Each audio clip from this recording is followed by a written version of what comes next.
Are you sure this is the right place? Trust me, if you want to make a video about passing a driving test, this is the place to go. I'm a little nervous. Oh, don't worry. DMV people are friendly. Well, they can keep you from getting your license, though. Only if you're not a safe driver. The manager's expecting us. Oh, let's ask that person over there.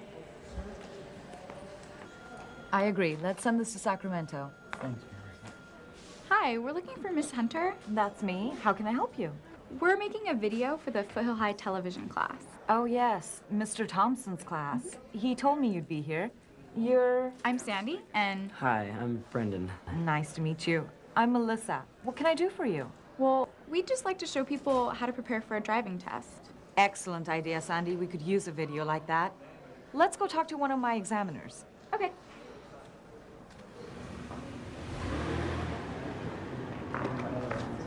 Hi, Dad. Hi, Melissa.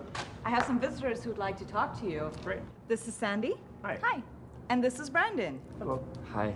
They're making a video about the driving test. They'd like some tips on how to prepare. Sure. What part of the test? Road signs, lane markings, speed control, Yeah, sounds good. turns and intersections, That too. safe driving practices. Whatever you have time for. Tell you what, how about if I show you what you need to know? Great. How do we do that?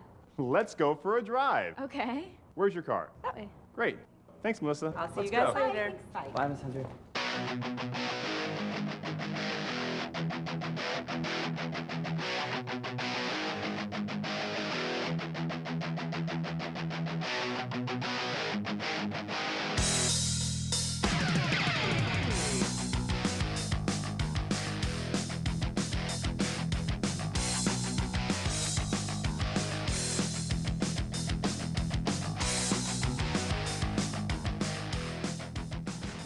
Before we hit the road, let's make sure your car is safe.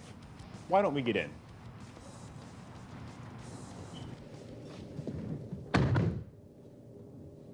Looks like you've got good tires, 2 rear view mirrors,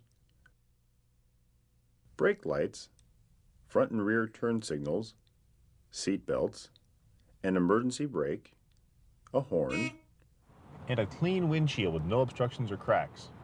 You need 2 more things. Gasoline and road map? That would help. But on the legal side, you need current registration and proof of insurance. On the safety side, you also need to be familiar with your vehicle. So can you show me your headlight switch, windshield wipers, front defroster, emergency hazard lights? And do you know your arm signals? Of course. There's right, left, and stop. Excellent. I think we're ready to go.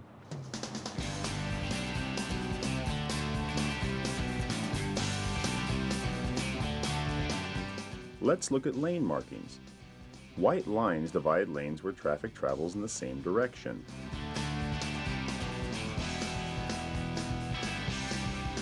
Yellow lines mean traffic travels in opposite directions. The type of yellow line tells you what you can or cannot do. One broken line means cars can pass in either direction.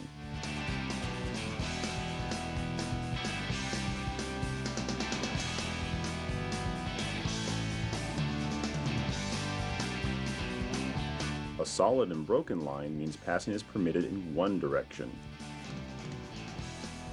Only if you're on the side with the broken line.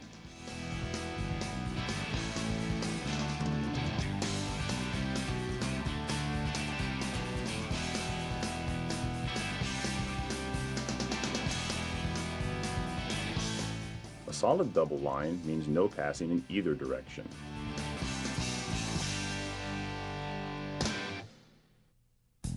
Never drive on the left side of a solid double line unless you're making a left turn, you're in a carpool lane, or you are instructed to do so.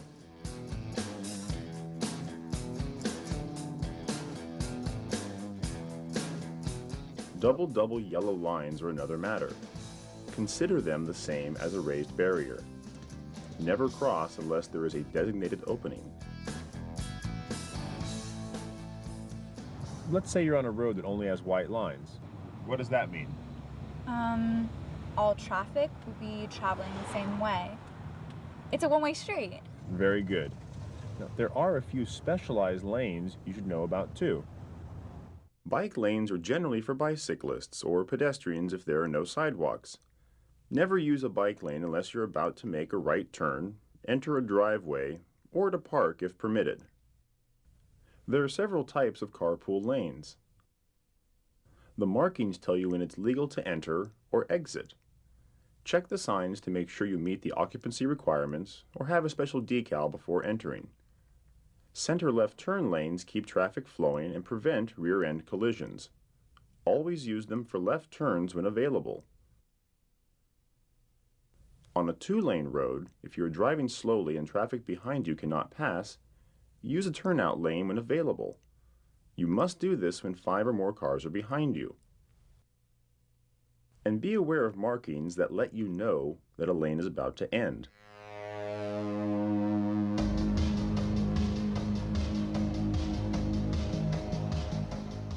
There are 3 types of road signs. White regulatory signs are ones you must obey.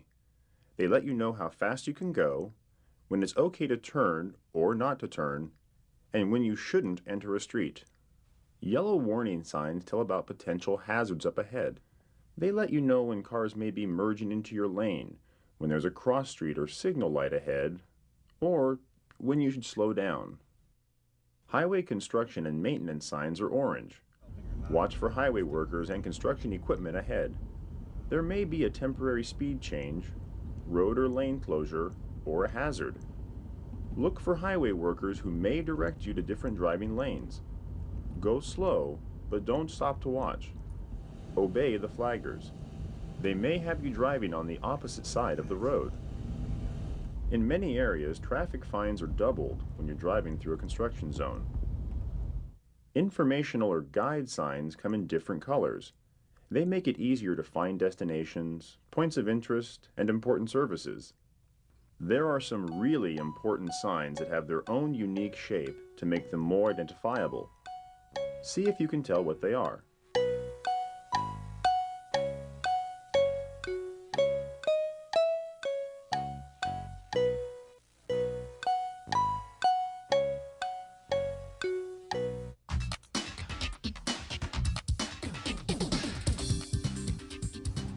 So, how do you determine your speed? It's easy. I just look to see what the sign says. There's a little more to it. Posted speeds are maximum limits based on ideal conditions, good visibility, dry pavement. To paraphrase the California law, look at what's around you and use your common sense. Slow down in bad weather, in heavy traffic, or when there's a hazard up ahead. It's also dangerous to drive much slower than the flow of traffic. You should stay close to the speed limit if conditions are good. If you need to drive slower, make sure you're in the right lane so others can pass. Sometimes it's hard to find a sign to know how fast to go. True. Some areas don't have signs because they have a legally mandated speed limit. Residential areas, business districts, and school zones where children are present have a maximum limit of 25 miles per hour unless signs say otherwise. Blind intersections have limited visibility from side to side. The speed limit here is 15 miles per hour, even when no signs are present. Be careful when you can't see what's coming.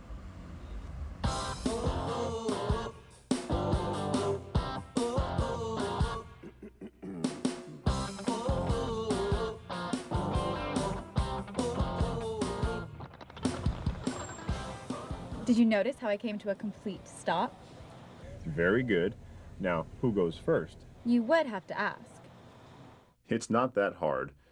Most intersections use the same right-of-way principle.